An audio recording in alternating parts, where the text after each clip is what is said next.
এখানে কিভাবে আমরা ড্রাইভ করবো এটা একটু দেখাবো, এবং পিঠটা এই যে পিঠের কাঠটা এই সিটের রেস্ট পয়েন্টে রাখতে হবে, রেখে চাপ দিয়ে এই যে হাতের কবজির এই জায়গাটা দাগটা আমরা এখানে লাগাতে হবে।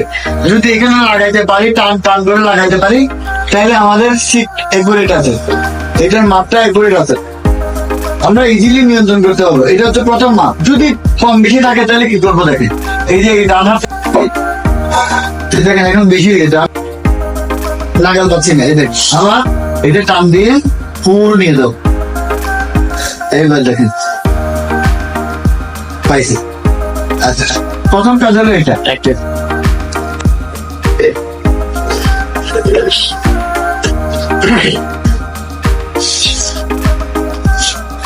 এই সিট বেল্টটা এভাবে লাগাবো, সিট বেল্টটা কাঁধের উপর দিয়ে থাকতে হবে, কাঁধে নিচ দিয়ে না, এভাবে লাগাবো।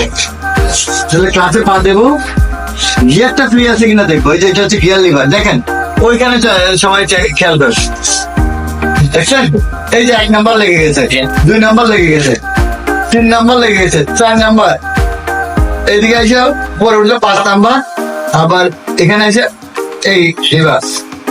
এই গিয়ার গুলো থাকলে গাড়ি অ্যাকশন দেওয়া হবে। তাহলে গিয়ার নিউট্রাল পয়েন্টে থাকতে হবে, মাঝখানে থাকতে হবে, কোনো গিয়ার থাকতে পারবে।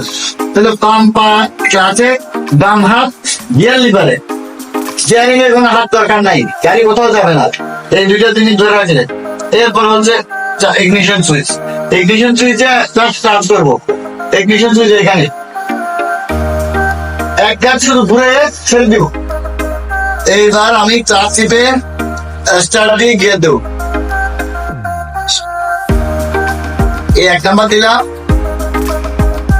1 নাম্বার দেওয়ার পর হ্যান্ড ব্রেকটা নামাবো, এই হ্যান্ড ব্রেকটা একটু উপরে দিকে টেনে ধরে এই আস্তে করে নামিয়ে দেবো, ডানে ইন্ডিকেটর দেবো, এই যে টিসিনা দেখছেন, আমি ওদিকে যাবো, ওইটা অন্যদেরকে বোঝানো দেবো, আস্তে আস্তে ক্লাচ ছাড়বো এবং অ্যাক্সেলারেটর দেবো।